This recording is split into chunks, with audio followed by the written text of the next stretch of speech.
টাঙ্গাইল জেলার এক শান্ত গ্রাম, নাম নলুয়া। এখানেই থাকে মমিন, একদম গাট্টাগোট্টা লোক, মাথায় অতি আধুনিক চিন্তা কিন্তু শরীরটা একেবারে খাস গ্রামীণ। সকালে গরু গোসল করায়, দুপুরে ফেসবুকে লাইভ দেয়, আর রাতে টিকটকে মনের মানুষ গানে ঠোঁট মেলায়। মমিনের সবচেয়ে বড় স্বপ্ন, আমি একদিন ভাইরাল হব। কিন্তু ভাইরাল হতে গিয়ে সে একদিন কবরস্থানে ভিডিও বানাতে গিয়ে গ্রামের ইমামের হাতে ধরা পড়ে যায়।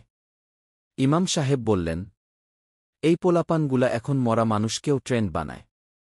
মমিন বলল, হুজুর, আমার ভিডিওর নাম জীবনমৃত্যুর শিক্ষা। আমি তো নসিহত দিতেছিলাম গি। ইমাম শান্তভাবে বললেন, তোমার নসিহত শুনে মরা মানুষ আবার মরে যাবে, তাই ভিডিও ডিলিট করো।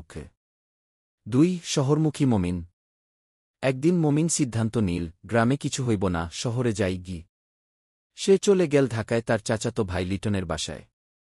লিটন একটা মোবাইলের দোকানে কাজ করে, শহুরে ছেলে, কথায় কনফিডেন্স আর মুখে পোলাওর গন্ধ। লিটন বলল, তুই গ্রাম থেকে ঢাকায় আসছিস, তাই তোরে শহুরে বানাইতে হইব।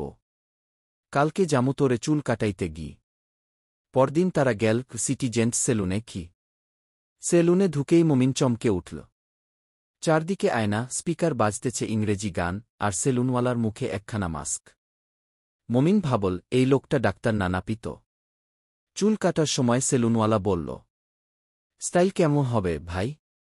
মমিন গম্ভীর মুখে বলল, আমার মাথা এমন কায়রা দেন যেন মানুষ দেখে ভাবে আমি সেলিব্রিটি, কিন্তু চাকরি না পাইলে আবার গ্রামে ফিরতেও পারি গি।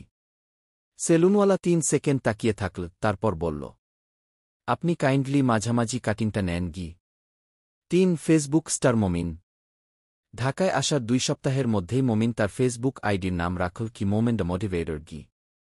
প্রতিদিন সকালে সে লাইভে উঠে বলে, বন্ধুরা, সকালে উঠলে পাখির মতো ফ্রেশ লাগে। কিন্তু আমি উঠতে পারি না, তাই তোমরা উঠোক।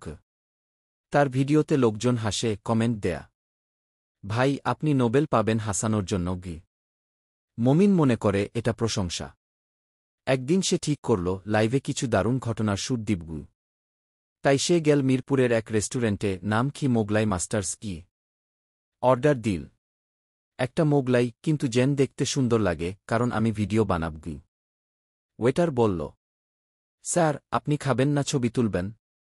মমিন গর্ব করে বলল, আমি কন্টেন্ট ক্রিয়েটর গি।